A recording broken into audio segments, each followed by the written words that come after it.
Mr. President, your administration separated children. Garcia Luna has been charged. Joaquín Guzmán Loera. Entre Washington y México, por Jesús Esquivel.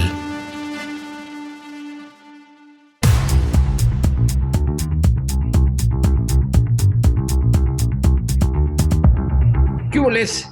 Bienvenidos nuevamente a Entre Washington y México. La política exterior de nuestro país ha estado recientemente en boca de todos. Y para hablar de la situación de lo que es la política exterior, lo que es la diplomacia y cómo deben ser las relaciones entre las naciones, en esta ocasión contamos con la embajadora eminente Marta Bárcena, quien también representó a nuestro país en la capital de los Estados Unidos. La primera mujer en ser embajadora de México ante el gobierno estadounidense. Embajadora, gracias por aceptar la invitación de Entre Washington y México. Muchas gracias a ti, Jesús, y por dar esta oportunidad para compartir ideas, pensamientos, conocimientos contigo y con el público que te sigue, que sé que es numeroso. Embajadora, ¿cómo es el servicio exterior mexicano en este momento? Es decir, en alguna situación electoral, el presidente Andrés Manuel López Obrador había prometido que las relaciones diplomáticas de México se iban a profesionalizar. ¿Podríamos decir que es una situación que no se ha cumplido o que hay una mezcla entre designaciones políticas de amigos con gente del servicio exterior, que son los profesionales de la diplomacia mexicana? Yo creo que el segundo escenario que tú planteas es el que predomina en este momento y es el que también ha sido característico de gobiernos anteriores. Es decir, una mezcla de profesionales de carrera, de diplomáticos de carrera, con nombramientos políticos y en algunos casos con algunos conocidos o amigos. ¿Qué es lo que hace justamente diferente la situación actual de las anteriores? Lo que tú te referías al inicio, la promesa de campaña del entonces candidato y presidente López Obrador de profesionalizar el servicio exterior y de no utilizarlo para el nombramiento de amigos o, como se decía en sexenios anteriores, al enemigo puente de plata y lo mandaban de embajador. Una especie de exilio. En algunos casos se entendía como exilio dorado, en otros casos se entendía como premio, en otros casos se entendía como un reconocimiento a una labor política destacada, que sí ha habido en muchas ocasiones, y entonces siempre los presidentes jugaron con ese espacio que les abría el servicio exterior, dado que la Constitución otorga al presidente de la República la decisión única en el nombramiento de embajadores y cónsules generales. Dicho eso, existe también la ley del servicio exterior mexicano que dice que el secretario de Relaciones Exteriores, el secretario o la secretaria, someterá a consideración del presidente los nombres de embajadores de carrera que tengan mayor antigüedad, mayor experiencia, y existe una práctica en el servicio exterior mexicano que es muy similar a la de otros servicios exteriores del mundo, de hacer una rotación periódica de embajadores. El objetivo habría sido lograr esa rotación cada 4 años, pero eso es muy difícil por razones presupuestales y por lo que cuesta mover a un número grande de embajadores alrededor del mundo, Jesús. Ahora, en días recientes hubo un roce con Panamá por el tema del beneplácito cuando se propone a alguien, o el presidente lo anuncia, o el secretario. ¿Nos podría explicar, embajadora, cuál es el proceso diplomático formal cuando al presidente, al secretario de Relaciones Exteriores, se le ocurre nominar a alguien? ¿Qué es lo primero que se hace para que se lo explique a la gente de a pie que escucha Entre Washington y México? Bueno, el primer paso, un poco ya lo dije en la respuesta anterior, es que el secretario de Relaciones Exteriores presente al presidente cuáles son las plazas vacantes disponibles o aquellas en donde él considera que se puede mover a los titulares para enviar a otros titulares. Y el presidente dice normalmente, palomea las propuestas o hace propuestas a su vez de algún nombramiento. Creo que en esa primera etapa, aunque no es por ley, el secretario de Relaciones Exteriores no solo tiene la obligación de proponerle los nombres más adecuados o que considere más adecuados para cubrir la titularidad de las misiones, sino que lo haga respetando la ley, es decir, tienen que ser embajadores de carrera o en su defecto ministros, no segundos secretarios ni técnicos administrativos, y tiene la obligación de decirle al presidente si considera que hay algún nombramiento que va a ser puesto en tela de juicio por el país receptor. Señor presidente, yo creo que este nombramiento nos puede causar problemas por esta y esta X razones. Una vez que se palomea, la práctica tradicional de todos los países se atiene a la Convención de Viena sobre Relaciones Diplomáticas y es proceder a solicitar el beneplácito. El beneplácito consiste básicamente en la aquiescencia del país receptor del nombre que se propone, de la designación que se propone. Esto se hace instruyendo a las embajadas de México en los diferentes países a presentar una nota diplomática que en la mayoría de las ocasiones se entrega al director general de protocolo de ese país, en donde se anexa el currículum vitae del candidato propuesto a ser embajador. En el caso de los cónsules generales es diferente porque se requiere, y de los cónsules de carrera, lo que se llama un exequatur, que es también una especie de visto bueno del país que los va a aceptar como cónsules. En cada país la práctica para el otorgamiento del beneplácito varía. En Estados Unidos, por ejemplo, una vez que se solicita el beneplácito, normalmente se hacen consultas con las agencias de inteligencia de Estados Unidos y ellos pues dan su punto de vista de la información que tienen sobre el candidato propuesto. En el caso, por ejemplo, de España, el beneplácito tiene que pasar por la autorización del Consejo de Ministros. En el caso de Rumanía, por ejemplo, tiene la autorización del primer ministro y del presidente de Rumanía. Y cuando están peleados, como sucede en muchas ocasiones, pues el beneplácito puede tardar mucho.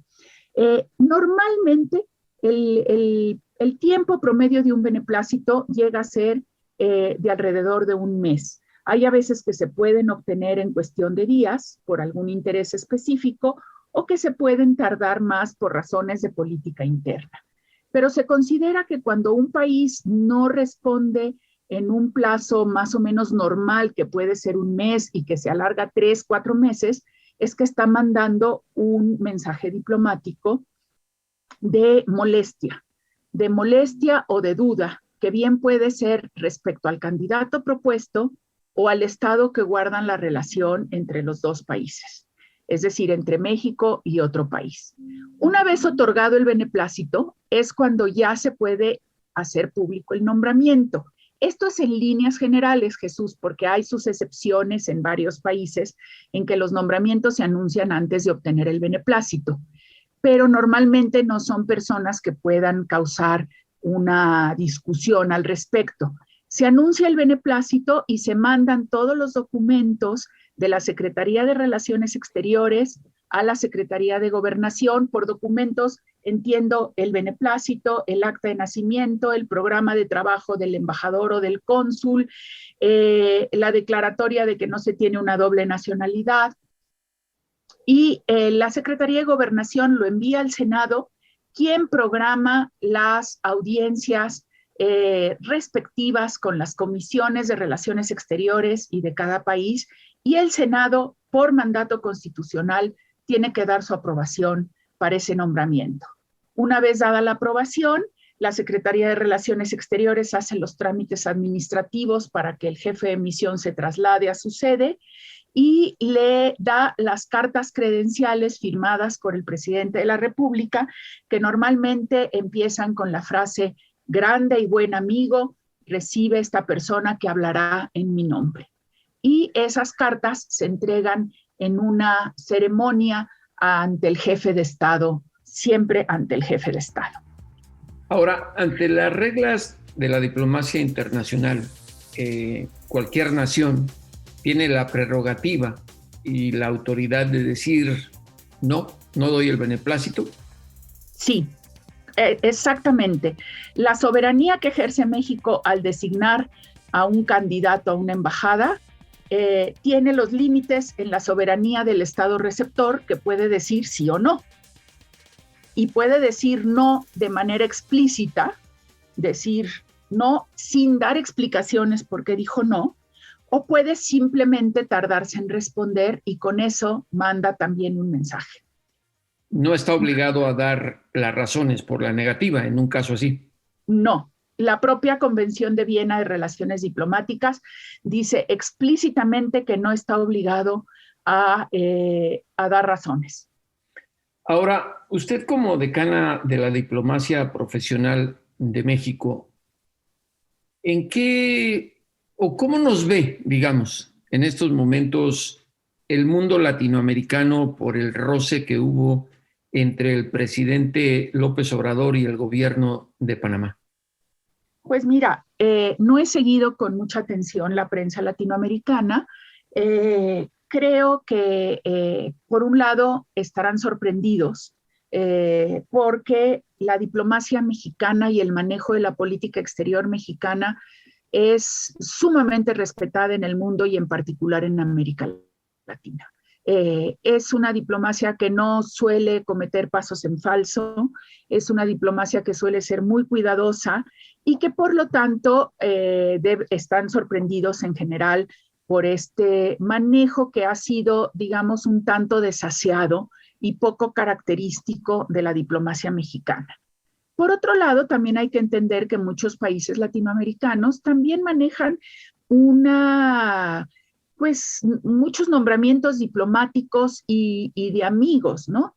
De amigos de los presidentes, de los cancilleres, como embajadores o cónsules. Entonces tampoco se sorprenderían por esta tendencia a utilizar el servicio exterior. Hay otro tema que a ti te puede interesar y al auditorio, que es que en algunos casos muy contados, tanto México como algunos países latinoamericanos han enviado como embajadores o cónsules a personas que habían servido en puestos muy riesgosos y que tenían, por lo tanto, que protegerlos por razones de seguridad, y una manera de protegerlos era mandándolos al exterior por un tiempo. Tengo entendido que entre los países de América Latina, Brasil es el que destaca por tener el servicio diplomático más profesional del hemisferio. ¿Eso es correcto todavía?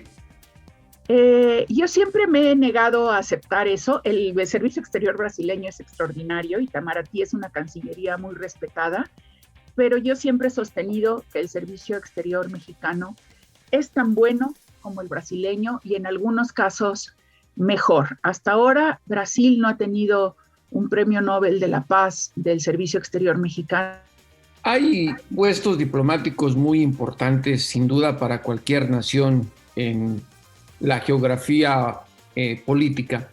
Para nuestro país, usted, embajadora, con todo el conocimiento que tiene, ¿cuáles son las capitales más importantes con las que México debe tener cuidado en sus relaciones diplomáticas? Y sin minimizar a ningún otro país, pero todo mundo reconocemos la importancia de algunos países para las relaciones internacionales.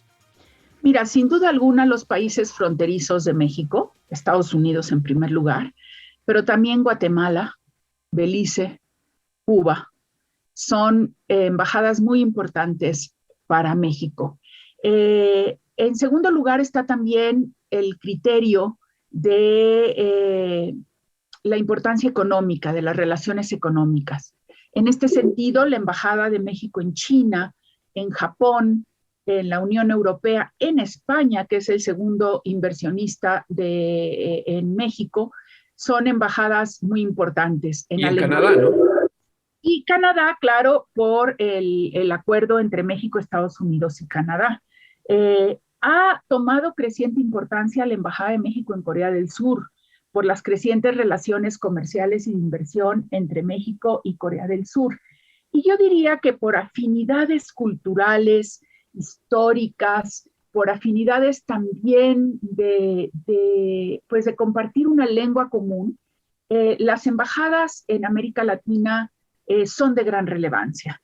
Y en Brasil lo es, sin duda alguna, muy, muy importante.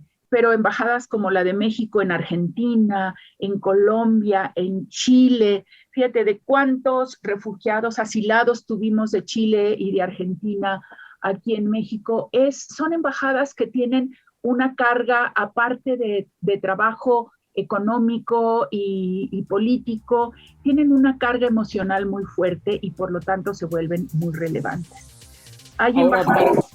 Para un país como Estados Unidos, sí, que es tan grande y que tiene una relación complicada con el nuestro, son muy importantes los puestos en los consulados. Sin duda.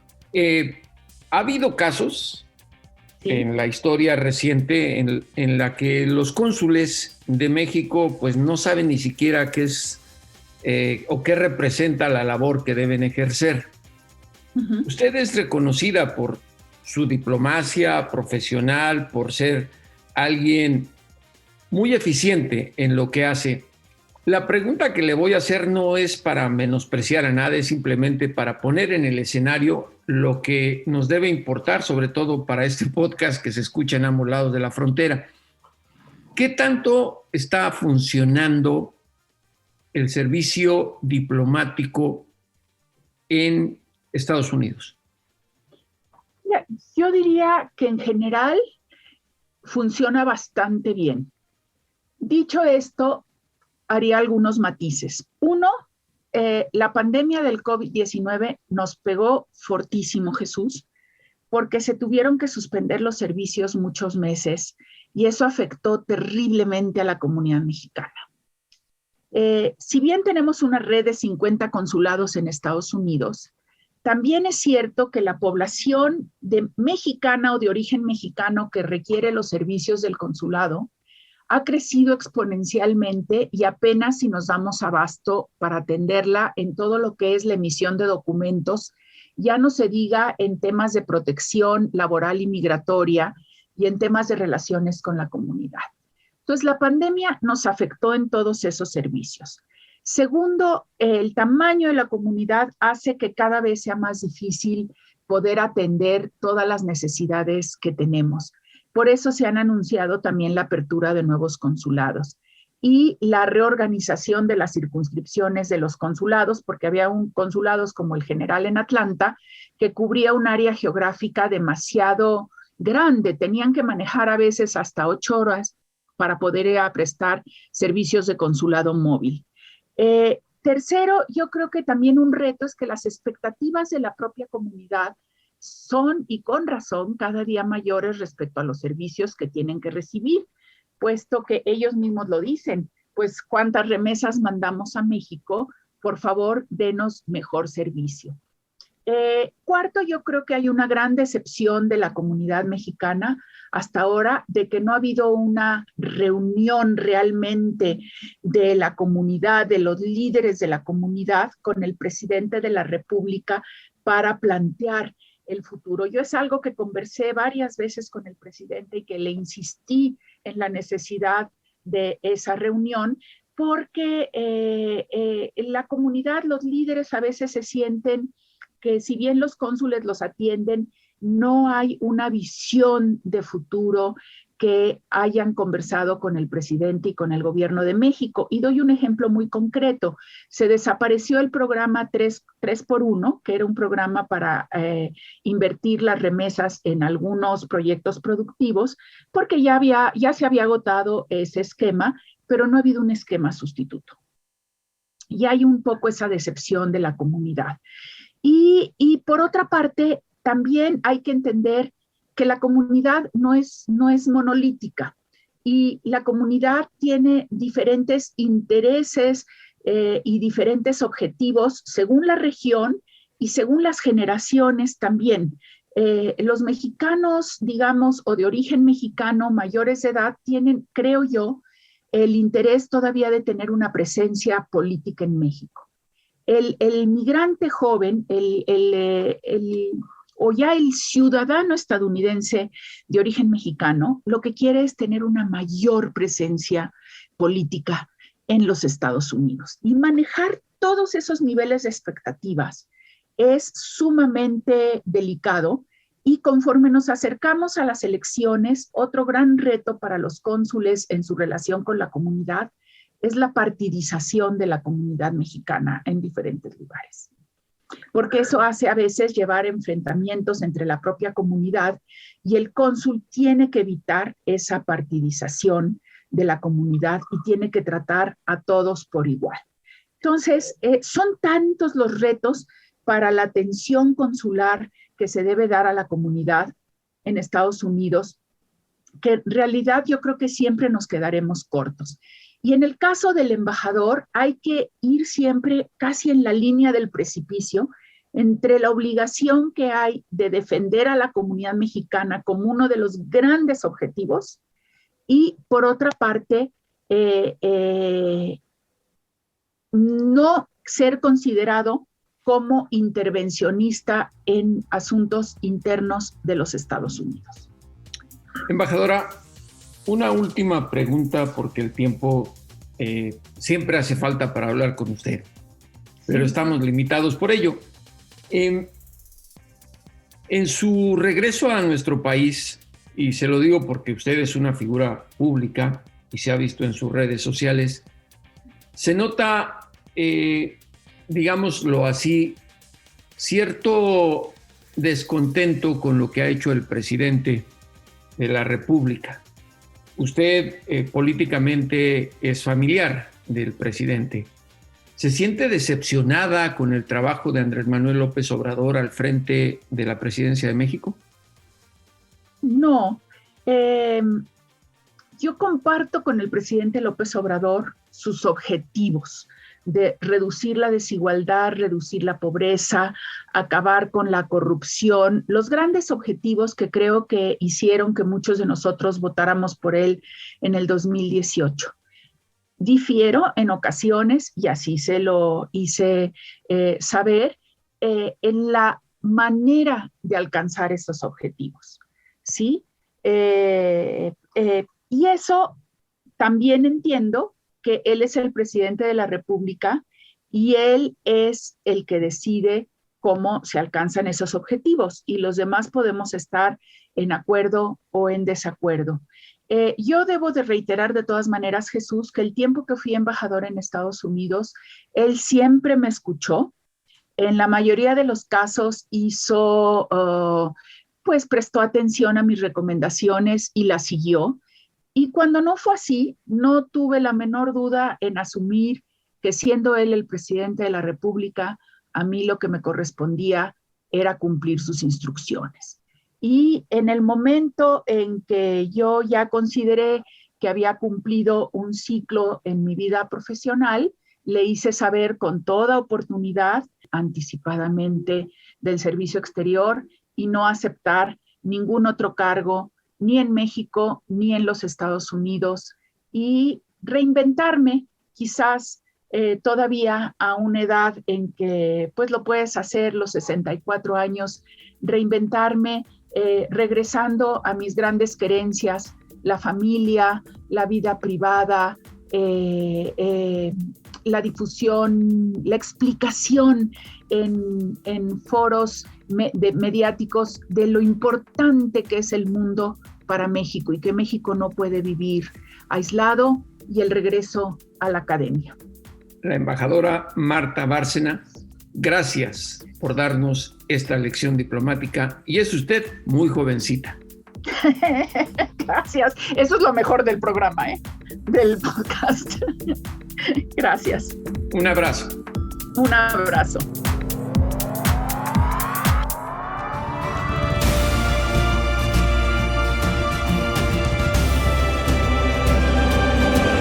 Entre Washington y México. Volvemos. Lo importante es leer. Con Fernanda Álvarez. Fernanda Álvarez de Penguin Random House ya está aquí para nuestra suerte. Y lo más importante es leer. Fernanda, gracias nuevamente. Hola, querido Jesús, pues no, ya sabes que el gusto es mío, siempre es un placer hablar de libros. Y vengo ahora con otras 2 novelas escritas por mujeres. Una de ellas es Nicole Krauss. Yo no sé si recordarán un libro que salió ya hace tiempo, me parece que 2015, que se llamaba El libro del amor, y con esta historia o con esta novela ella se lanza al estrellato. Y ahora les traigo otro libro de ella que se llama En una selva oscura, que el título sale de un verso de Dante, del infierno, cuando tiene 30 años, ¿no? Entonces la historia de 2 personajes, uno es Jules Epstein, que es un súper millonario que vive en Nueva York, ya casi tiene 70 años, y llega un momento en el que su hija de cumpleaños le regala un libro que él comienza a leer y que habla del desapego, de lo importante de la vida, digamos, que es la relación con Dios, ¿no? Este Dios que cada quien puede interpretar como quiera, y decide empezar a deshacerse de todas sus pertenencias. Empieza a regalar sus cuadros, su reloj, hasta que un día lo asaltan, le roban el dinero, le roban el abrigo, y justo ese día decide irse a vivir a Tel Aviv, a recuperar sus orígenes, a recuperar su infancia, a buscarse, ¿no? Es un libro que por lo menos Jules Epstein quiere encontrarse nuevamente. Y por otro lado tenemos la vida de una escritora que vive en Brooklyn, cuyo nombre es Nicole, ¿no? Como nuestra autora del libro, cuyo matrimonio pues también ya está estancado, los hijos pues le absorben todo el tiempo, ella está en un parón creativo, no sabe ya qué escribir, y empieza a recordar que en su infancia la pasaba muchas veces en este Hotel Hilton en Tel Aviv.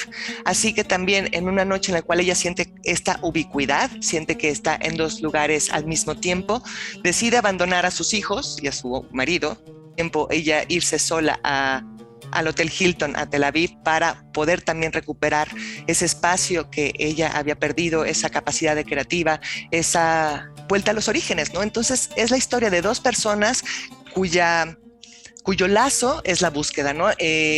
Nicole también ahí descubre que Kafka no había muerto donde habían creído, entonces se mezcla la literatura, se mezcla la búsqueda por la existencia, por encontrar los orígenes y encontrar pues un lugar en el mundo, ¿no? De dónde viene uno y quién es verdaderamente uno, ¿no? Entonces la forma en la cual Nicole Krauss escribe esta novela es deliciosa, ella tiene una pluma pues que todo el tiempo te va llevando de la mano, ¿no? No dejas de ver a los personajes, estás viendo los paisajes y pues quién no ha pasado por una crisis de identidad, ¿no? Así que esta es una novela que les recomiendo mucho. Y mi segunda recomendación es de Norma Lazo. Norma Lazo es una escritora veracruzana ya con una trayectoria que ahora trae una novela que se llama La banalidad de los hombres crueles. Es una novela súper bonita, es una novela corta que está narrada a 3 tiempos. Por un lado tenemos a Ekaterina, que está en Vladivostok en 1938, está encarcelada, acusada de traidora, su marido Nikolayev fue ya fusilado y ella está a punto de entrar al paredón. Entonces ella empieza a recordar y a narrar la historia de su relación con Nikolayev. Por otro lado tenemos la historia de Yoshikawa, que es un gran director de cine que está en Tokio, 1971, que ya no encuentra motivo para seguir viviendo, intenta suicidarse, no les estoy spoileando porque eso es casi al principio, y después busca hacer la obra de su vida, que va a ser justamente seguir la trayectoria de este Nikolayev. Y tercero es Vladivostok otra vez, en 2019, estamos con Kobayashi, que es un estudiante que va a Rusia para estudiar la vida de Nikolayev y le piden que regrese a México porque su hermana fue encontrada tirada, digamos, en el Estado de México después de un abuso y que podría convertirse en un feminicidio. Entonces son estas 3 historias que están surcadas por una danza común que son los duelos, es el amor y también es la esperanza. Entonces son 2 novelas diferentes, pero con plumas muy ricas, con ritmos distintos que, como siempre, y como tú bien dices, pues nos van a hacer viajar. Un tesoro contar con Fernanda Álvarez en Entre Washington y México. Y claro, sus recomendaciones, nos ayuda a acrecentar el acervo y conocimiento literario. Fernanda, muchas gracias. Muchas gracias a ti, Jesús.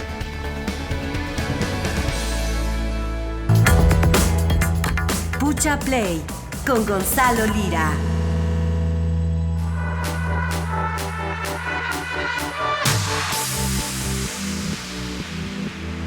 Pucha Play y Gonzalo Lira Galván aquí en Entre Washington y México. Gonzalo, ¿qué nos tienes? Hola, ¿qué tal, Jesús? Les tengo una buena recomendación de cine mexicano, película que fue elegida para representar a México en los premios Goya del 2022, y se trata de Los Lobos, una película ópera prima de un joven director, Samuel Kishi, que ya está disponible en la plataforma de HBO Max.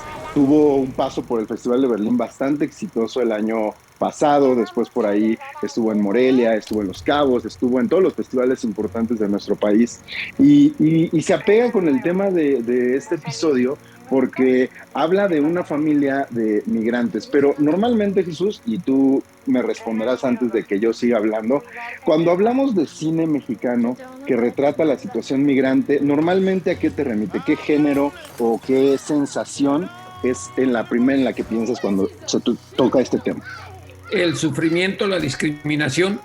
Exactamente. Pues la buena noticia es que no tienen, digamos que Samuel Kishi no tiene que recurrir a eso, que muchas veces es hasta sobreexplotativo, para tocar un tema pues que no deja de ser importante, que no deja de ser relevante y vigente, sino que aquí se enfoca en la vida de dos chavitos, dos hermanitos muy jóvenes, entre 8 y 10 años, que viajan con su madre a vivir a Estados Unidos, y el tiempo que pasan ellos encerrados en la casa mientras la madre está de viaje, cómo su familia y su entorno, a pesar de estar en otro país, en otra cultura, se vuelve la radio, los juguetes, los juegos, la imaginación. Y a partir de ahí, de situaciones de lo más convencionales, de lo más mundanas, Samuel Kishi hace un retrato muy interesante sobre, pues sí, esa soledad, ese abandono, esa necesidad de identidad que pueden llegar a tener los niños y las niñas migrantes. Y pues bueno, de paso,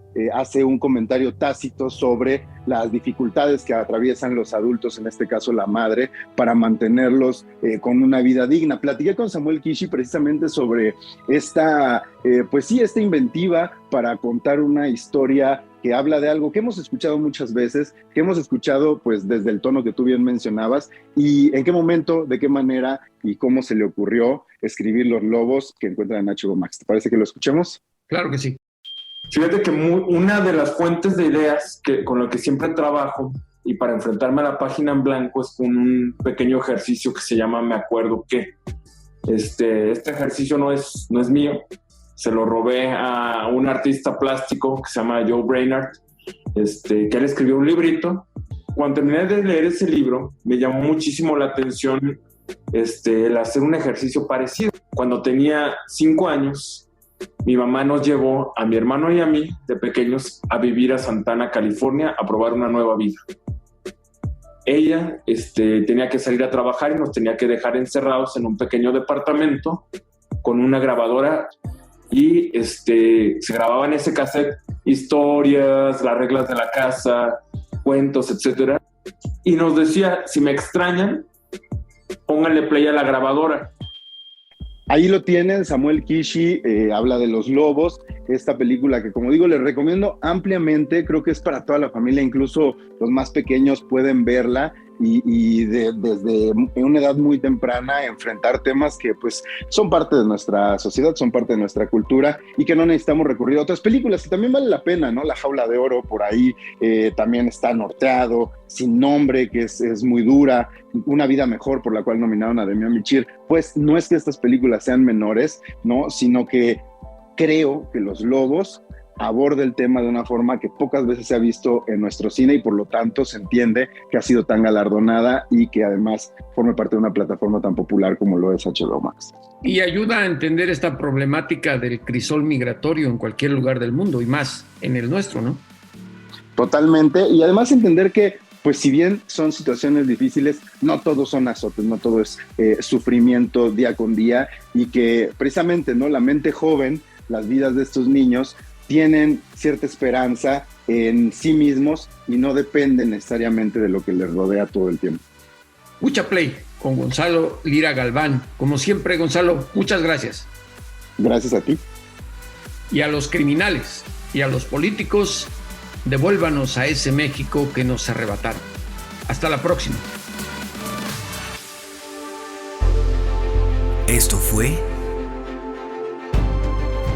Entre Washington y México. Una revisión semanal por la agenda bilateral y sus protagonistas.